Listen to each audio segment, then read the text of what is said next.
sa San Miguel, Bulacan sa anniversary ng 73rd founding ng 1st Regiment ng Scout Rangers. Kaya nagbigay din po ng parangal sa ating mahal na Pangulo ang ating mga magigiting na Scout Rangers. Binigyan po itong ating Pangulo ng plaque bilang paggalang sa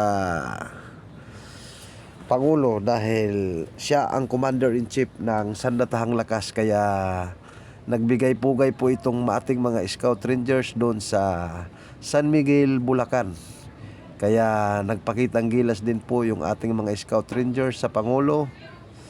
May mga inorganisa din silang mga event na natuwa naman yung Pangulo sa pagdalo niya dahil talaga naman hindi na basta-basta yung Sandatahang Lakas natin, lalong-lalo na ang mga Scout